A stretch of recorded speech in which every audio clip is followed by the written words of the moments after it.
Yeah, I'll react to that, sure. You're probably familiar. Hey guys, Brendan F. What was the loadout of an 18th century officer? This is perfect because I said, well, this isn't going to teach me a lot about the 18th century, but just, well, it could. I want to learn more about the 1700s, okay? Great channel, Brandon F. Original link to the video, top of the description as always. My name's Connor if you're new. Hi guys. With the idea of a loadout, the different combinations of equipment that are carried by different kinds of character classes. Right. The knight carries a sword, the mage a staff, and all that sort of thing. And if you play historical video games like Mount and Blade or Holdfast or Napoleon Total War, well then if I were to ask you what the typical loadout of an officer from the 18th century would be, sword, it would pistol? Probably look something like this. A sword for melee, a pistol for ranged, and a spyglass, maybe even a horse to ride. I was acting like I guess, what else would you have? A sword for melee, a pistol for ranged, and a spyglass, maybe even a horse to ride around on for commanding your troops. But as ubiquitous as this image is for pretty much any game involving, well, muskets, it really isn't very accurate. Unsurprisingly, the way in which officers were behaving on battlefields would typically look nothing at all like this, or like this, or even this. And the idea of a combat loadout isn't really the best way to think about 18th century officer equipage. So in this video, I'd like to explain why that is. Firstly, by looking at what officers really were carrying into combat, and much more importantly, by discussing how that equipment was actually being used. And now, just by way of a disclaimer, my focus is primarily in the British Army of the late 18th century, so most of this information is going to be grounded in their practices. Most of the information is still going to be pretty broadly applicable across the entire early modern era. Just know that the further we're getting away from my specialty, well, the more addendums and exceptions there are always going to be. With that, before we get to the weapons themselves, let's just have a quick chat about standardization, because a lot of what we imagine when we think about a class loadout really implies a level of military organization which mostly didn't even exist throughout the time period in question. When a man became an officer back in the day, Hey, I want to know more about this scene here. What's going on here? Throughout the time period in question. When a man became an officer back in the day, he didn't just go to some government depot and get handed all of his equipment, the same across the board for every officer in the army. Instead, most of the clothing, the arms, and accoutrements of the officers were purchased privately. And now this isn't to say that every officer was just running around in whatever crazy getup that they thought looked the coolest. All throughout the 18th century, militaries were becoming increasingly professional, and a big part of that professionalization was the enforcement of standards of dress, grooming, and equipment. In the earliest iterations of these regulations, these decisions would take place at the regimental level, at which point it was up to the officer to procure everything according to the regimental regulations. So, you know, you had to go and buy your own coat, but you couldn't just buy a coat that looked however you wanted it to. It had to meet certain standards. And then as time progressed, more and more of those regulations are going to be enforced by central military authorities rather than by individual regiments. Makes sense. Basically, it's going to be the king, or rather his appointed ministers, rather than just the colonel who forms the regiment, deciding how those men are going to look. Now, I wonder if that's to do with the availability of standard uniform, or to do with just tradition, or both, right? Because the further you go back in time, I feel like we always imagine any army, no matter what period, to be pretty standard in dress and uniform and how they look. Like a Roman army, like everyone in that army just having the classic just Roman getup, and everyone act absolutely the same. But I've learned in other videos that a lot of the cases it was very different looking clothing and armor and whatnot.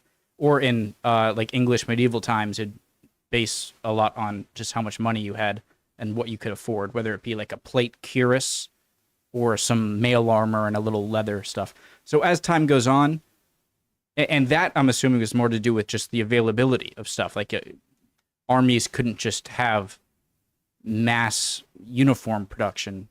And so that's what I mean by the question, due more to just stricter regulation or the fact that you now have uniforms to supply to people. And these regulations would often be handed down through documents like the Royal Clothing Warrant of 1768, which dictated much of the general appearances of the British Army at that time. We'll look into some of the warrants. Much of this, like the Royal Clothing Warrant of 1768, which dictated much of the general appearances of the British Army at that time. We'll look into some of the warrant's details regarding weapons a little later on. Still, though, within these regulations, there were varying levels of room for personal embellishments and even improvements whenever they could be afforded by the officer in question. And again, we're going to come to all that as we discuss the equipment. So let's get started finally by looking at the melee weapons most commonly carried by officers. For much of the 18th century, a popular weapon for junior officers would be a spontoon or some other kind of polearm, a pike for example. They were especially practical for easy identification on the battlefield, standing clearly above the heads of the men whom they commanded, as well as having a number of other practical functions like helping the men to keep their dressing. If you'd like to learn a little bit more about polearms of all sorts really and their uses as tools of command, I actually have a video all about that topic, which I will link below. I would assume also, as weaponry progresses and becomes more accurate, and you can pick off a senior officer, which you're going to want to do, then I'm assuming looking less standoutish would be preferable, right? Is standoutish a word? As time went by, and particularly in certain environments like in North America, polearms of all sorts were slowly falling out of fashion. They might be pretty, but they were also heavy and cumbersome in the field, particularly over the broken ground of the American colonies. Now, as late as 1768, it was still specified for battalion officers, read not grenadier officers or light infantry officers, to have spontoons. But whenever it wasn't deemed to be practical, they were basically just abandoned. In the American War of Independence, they were actually quite a rare sight in the British Army. So much so that by the end of the 18th century, going into the French Revolutionary and Napoleonic Wars, we would eventually see polearms being abandoned by the officer classes, at least again in the British Army, and instead they would only be the purview of NCOs, primarily sergeants who would abandon their halberts for pikes. And this is all a good example of how just because something is in the regulations, it doesn't necessarily mean that it was actually the case. The regulation said that every officer in the Army carried a spontoon, but they really weren't in North America, and shortly afterwards, that regulation was actually removed. Instead... All right, I need to put this to rest. I've been told this before, and I'm like afraid to ask it. NCO is a non-commissioned officer. A military who does not hold a commission, but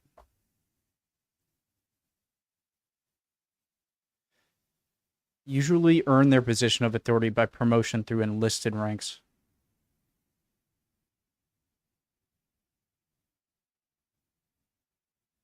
Okay, so all non-commissioned officers are considered junior to any commissioned or warrant officer. Although there are rare instances where an NCO may hold a varying level of authority over a commissioned officer. Okay, all right, okay. Many officers would have preferred to...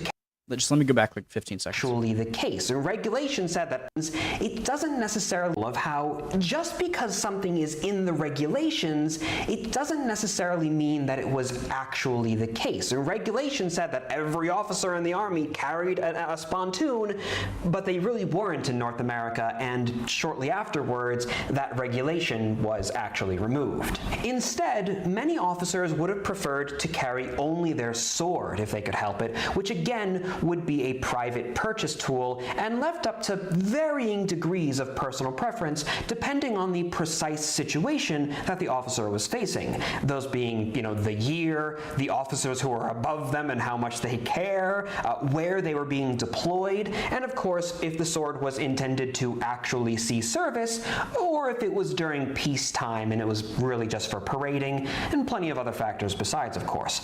Now, ultimately, the Royal Clothing Warrant did did prescribe the swords of each regiment to be uniform, and the sword knots of the whole to be crimson and golden stripes, the hilts of the swords to be either gilt. The sword knots? Excuse me. Sword knots. What? Or silver, according to the color of the.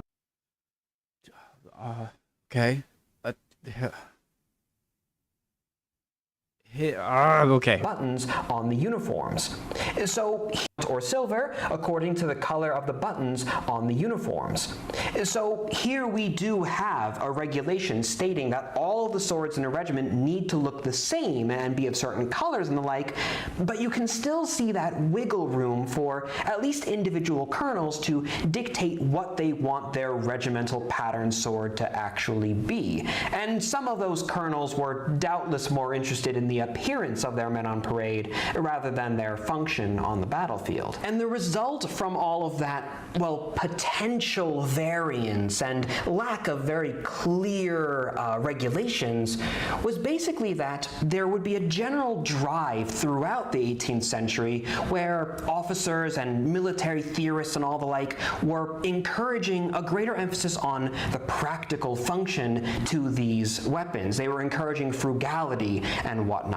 For example, one of the most famous military authors of the time period, Bennett Cuthbertson, would write in his Interior Economy of a Battalion of Infantry, published in 1779, that a corps of officers should be exceedingly exact and uniform in all their different appointments, particularly their swords, gorgets, spontoons, grenadier fusees, and accoutrements. All of which, though extremely neat, should never be too expensive, but rather calculated for real service than merely show. You know, if everyone was already following that very wise advice, he probably wouldn't have felt the need to write it down in his book of recommendation, which is basically what that publication was. It was Cuthbertson's view on how things in the army should be done, rather than how they always necessarily. I think there's a delicate balance of not wanting to look professional and appearing a little too much to the point where you might care a little too much about. I'm sure there's a balance you have to strike between being too flashy but not being too scruffy either, and I'm sure they, different people varied there. This would done rather than how they always necessarily were. This would soon change, however, at least in the realm of swords, if not all the rest. See, by the time of the American War of Independence, infantry sabers were probably the most common sword type among officers. But shortly afterwards, in 1786, things would finally change for the British Army with the introduction of the pattern 1786 sword, which actually was a standardized blade to be employed by infantry officers across the board. I thought it was a bayonet for a second. Sure, everyone basically hated the thing and wanted their old sabers back, and the replacement model, the pattern 1796, wasn't really all that much better, but hey, at least it was the beginning of full standardization without all the vagueness of the system that existed beforehand. Although even the Wikipedia article actually has a great example of how a lot of times people just left the things behind whenever they had the chance. And finally, probably the most important melee weapon that would be carried, well, nearly universally really by officers would be their extra wallets, the very same company which oh so conveniently happens to be sponsoring this video. If you're interested, guys, of course, make sure use the code BrandonF. Not only are you probably going to get deals and stuff from using it, but it'll help the channel out and let the sponsor know that people are being funneled towards them, just like all videos. Original link to the video, top of the description. If you're interested, make sure to use the codes and links over there. It's an impeccable cut, if I may say so, sir. No doubt you'll be the sharpest man on parade. Perhaps I may offer these wonderful gold buckles to complete the look. Thank you. I'm not sure. How much is all this running me again? Well, with your wonderful new gold buckles, plus chapeau, coat, yes, here we are, sir. Egad, sir, that's highway robbery. Don't you know who I am? the 5th newly commissioned lieutenant, son of Lord Sounds like I such and forget he's such, to pass through American. my shop today, sir? Oh, stuff it. All right, fine. You have your price, sir. Let me just fetch your ill-gotten bounty here. Oh, sir, no. You don't mean to tell me that is your wallet, do you? I feel like the neck piece just makes you look more fancy. Like if I just had one, like, yes, okay. Sir, let me just fetch your ill-gotten bounty here. Oh, Colonials. Sir, no, you don't done, mean to sorry. tell me that is your wallet, do you, sir? What do you mean? Oh, such a hideous old bifold. Isn't that thing giving you back pain by now? No. Please, allow me to fetch you an improvement. Ah, yes, here we are. See how this strikes you. Oh, stop this silliness. You've already taken up enough of my... Oh, it's so sleek and slim. It's so modern. What is this? Why, sir, this is an extra wallet. from The India. best on the market, if I dare say so. And they come in many different colors, patterns, to whichever style sir may prefer. Well, yes, it's very nice, but I could never take it on campaign. I'd lose the thing right off the bat. Oh, no, you wouldn't, sir. You see, it comes with a little solar-powered tracking device here. Just 2 hours... They stole my idea. That was my idea that I made in my own head. And maybe on Discord like a year ago. in Restitution. the sun, and you can track your wallet's location for up to 3 months using your phone. Heavens, but I lost my phone. that's convenient. Oh, What's and a that phone? isn't all. Spy you that little button on the wallet's side. Yes, that one. Impress upon it with your thumb, sir. Goodness me! This tiny little thing can carry up to 12 cards plus my cash on the I thought it was going to have a thumb. interior. Fingerprints, That's right. It's all thanks to that odor quick card access sensor button. Oh, well, thing. it's all very nice, but my order's already too high. There's no way I could possibly afford this. Or rather, my patron, the good colonel, could afford this. Oh, I'm afraid sir is incorrect in this. You see, Exeter is presently holding a special spring sale by which you might receive up to 30% off your order. Simply follow the Sorta link in the wanna go description read down that. below, and you'll find the details thusly. Why, that's just capital. I suppose I'll take it after all. You know, I don't my actually neck. know if the expression capital is appropriate to this time period. It might be more Victorian. It doesn't really matter. These ads always get a little silly anyways, and the voices always kill my throat by the end. What really matters, you follow the link for your discount, and as always, thank you to Exeter for... Goodness me, that it really does hurt. Thank you to Exeter for sponsoring this video. Yeah, link in the description. You know how it goes. They're a great sponsor. I love them. Now let's return to the video. That's great. So now let's discuss ranged weapons, where the classic image of an officer in combat has him with sword in one hand, shooting a pistol with the other. And in many video games, the officer's pistol is one of his most important tools. It's how he's fighting and defending himself at range. Even in Napoleon Total War, you'll occasionally see the officers pull out a pistol to take a shot at the enemy. And yet, as common as that sight is, it's actually very inaccurate on a few different levels.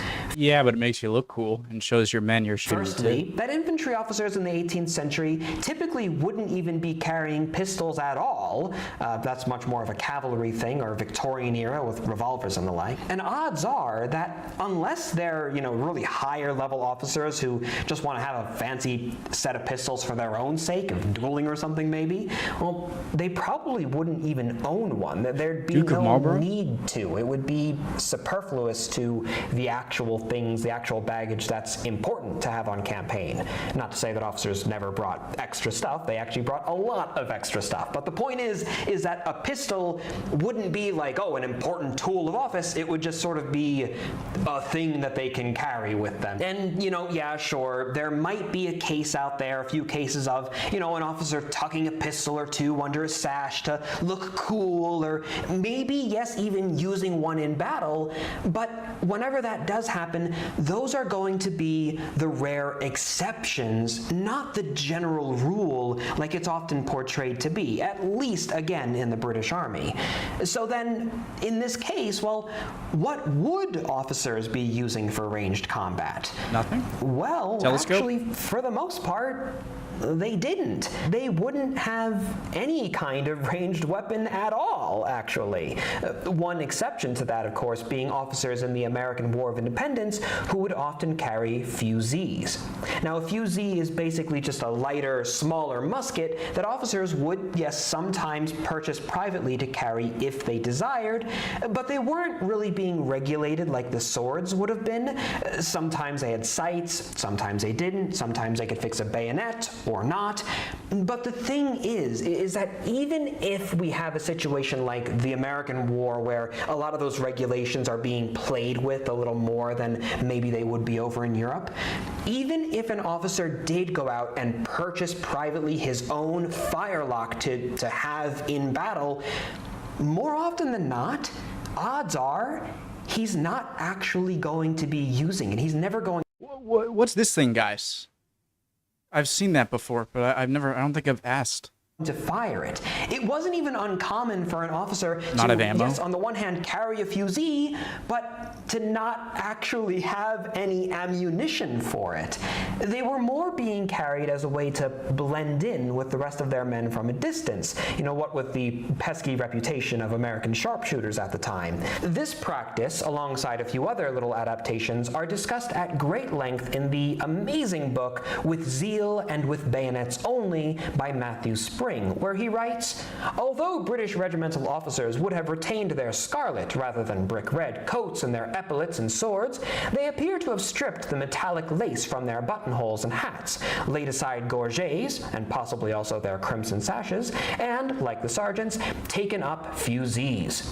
These sensible measures probably enjoyed some success. After the Battle of Long Island, Captain William Dancy reported with relief that the threat the rebel sharpshooters posed was not so dreadful as I expected, though, as he later added, such a bugbear were they at first that our good friends thought we were all to be killed with rifles. Interestingly, when Simcoe was wounded and captured in October 1779 during the Queen's Rangers' raid into New Jersey, he heard one rebel regret that he had not shot him through the head, which he would have done had he known him to be a colonel, because he thought all colonels wore lace.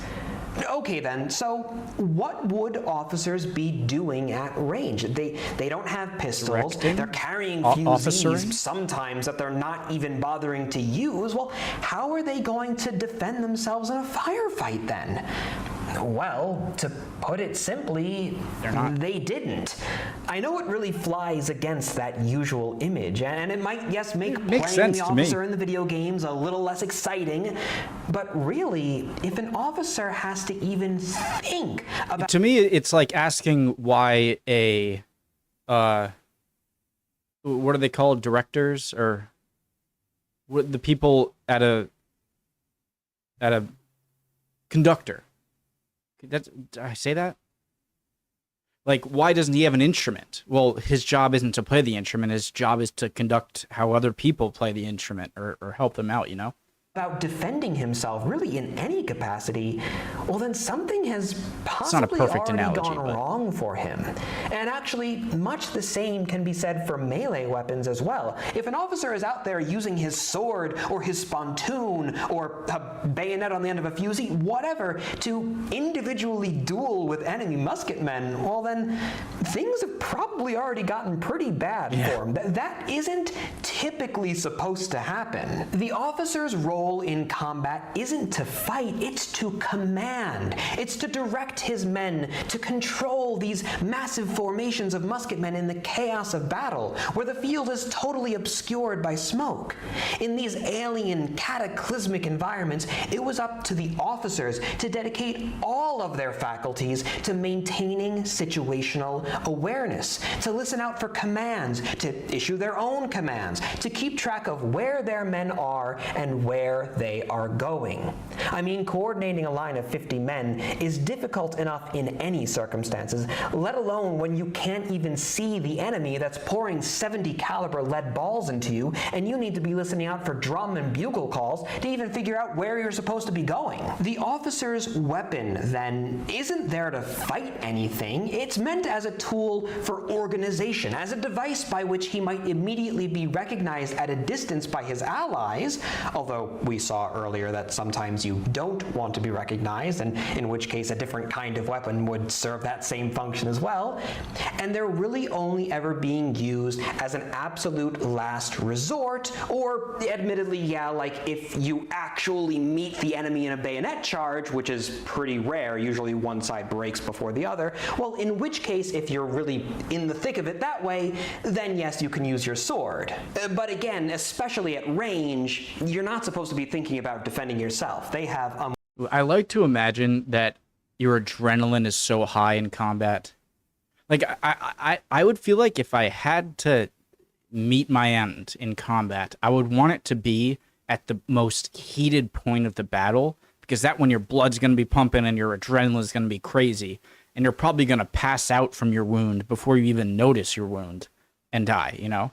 And so I'd like to think that pain on the battlefield wouldn't necessarily equate to pain that you would imagine it would be. But maybe that's just hope that I'm feeling. And if you survived, then you're going to be feeling it later if you are still alive. Case, if you're really in the thick of it that way, then yes, you can use your sword. But again, especially at range, you're not supposed to be thinking about defending yourself. They have a more important job to do. It was the responsibility of the private to handle his firelock according to the exercise and to run smoothly through the firings, while it was the responsibility of the NCOs and the... You see him? Responsibility of the private... Is that a medic? When were the first medics? To handle his firelock according to the exercise and to run smoothly through the firings, while it was the responsibility of the NCOs and the officers not to fight, but to make sure that the private was able to carry out his duty to its greatest possible effect. Now, all that being said, obviously we are talking about a very broad topic here, and absolutely there were instances of officers getting into the fray themselves. And in the case of the American War of Independence, for example, actually firing their fusees in battle, as written again in With Zeal and with Bayonets Only. Considering how, as we have seen, 18th century officers often carried spontoons, or less commonly in Europe, firelocks, in addition to their swords, one might have expected that they would have fought alongside their men in action. As Mark Odense has convincingly demonstrated, however, in America this does not appear often to have been the case. For example, when Brigadier General Alexander Leslie wrote to his brother about the death of Captain the Honorable William Leslie at Princeton, he reassured the Earl, "I don't find he was too rash, as you seem to fear, or that he was out of the ranks." More explicitly, after the Battle of Monmouth, Lieutenant Hale regretted the fact that he and 3 brother officers of the 2nd Battalion of Grenadiers had recklessly outpaced their companies during the initial breakneck British advance. Hale shamefacedly added, "I am told the general, i.e. Clinton, has expressed his approbation of the ridiculous behavior of the 4 subaltern officers who had got foremost." That Hale took especial notice of the fact that one of his brother officers had dispatched a rebel with his sword during the pursuit, as we all might have done, demonstrates that engaging in personal combat was an unusual exploit for an officer. Similarly, contrary to the recommendation of one officer and military writer who served in Britain, firelock armed officers and sergeants in America were not encouraged to augment the battalion's fire in action. At the opening of the Albany expedition, Burgoyne reminded his army that the attention of every officer in action is to be employed in his men, to make use of a fusee, except in very extraordinary occasions of immediate personal defense, would betray an ignorance of his importance and of his... Yeah. So although it might seem honorable and courageous at first to do so, really, you're doing a disservice to your own image, where, you know, that's not your job, you know. Duty. It's like, you know. And if you're interested in seeing more examples of men firing their fusees, being censured for... It would be like seeing, like, you're on a rower on an old boat, and then, like, the captain comes down and rows with you. It's like, great, I love the fact that you want to row as well, but can we do that and you just make sure we're going the right way? and really any other question or element of Neck. British doctrine during the American War of Independence, well, I will link the book down below. I love the It really images. is an amazing read if you're interested in this stuff. But in any case, this duty, this element of command and control, it's by far the most important part of infantry combat, once you get to any meaningful scale at least. And yet, it's also largely neglected, even absent from many video games and films, and yes, even reenactments. And that's often through no fault of their own. It's simply because these mediums are failing to capture what that meaningful scale and the chaos of battle really was like. Unfortunately, though, once you remove those elements, it's easy to lose sight of what the role of an officer really was. And just Well, I think movies and video games, especially movies, TV shows, is rather than documentaries or historical videos like this, the person isn't there for a documentary. They're there to be entertained and see probably a lot of them a accurate portrayal of things, but they're gonna want to be entertained. So I wouldn't expect non-documentary films or TV shows to adhere strictly to something at the expense of entertainment. elements, it's easy to lose sight of what the role of an officer really was and just how difficult it was for them to enact that role. So much so that them discharging a weapon wasn't only unnecessary in real combat, but it was often actually looked down on as something actively irresponsible. And that's not for any reasons reflecting, social differences or fake ideals of so-called polite warfare. It was, in fact, for purely practical reasons. Now, thank you all for watching. I hope awesome. you've enjoyed this quick little video, and if you're interested in learning more, well, like I said, I'll be sure to link plenty of videos and other sources besides down below that you may be interested in. As well, you can visit my website, nativeoak.org, where in the library section, you'll find a PDF library of all sorts of different primary sources from the 18th century that you can read all free of charge, including, for example, that Cuthbertson book, which is basically a giant guide of recommendations for how an army ought to be run. It's a really good way to learn a little bit more about the ins and outs of, the interior economy of a battalion of infantry. Now, this video was made in support of the Native Oak, where 10% of all of our profits go to charities, which help to promote the study of history through museums, reenactment societies, and restoration projects, as well as more general good causes, things like, veterans causes and homelessness charities and all the rest. Again, you can learn about all of that by visiting nativeoak.org, and again, your viewership is very much appreciated because it is helping all of that as well as, myself. A special thank you is owed, as ever in that light, to my generous supporters on Patreon. So it was a great video. I enjoyed that a lot. I really know when I enjoy something when especially like a 25-minute video, that didn't feel like 25 minutes. I really enjoyed that. That felt like 10 minutes. Yeah, love you all. Hope you're all doing well. I'd appreciate any answers to any questions I had. You guys are always good with that. Any comments at all, I'd appreciate it. And hopefully I'll see you guys next video. Bye, guys.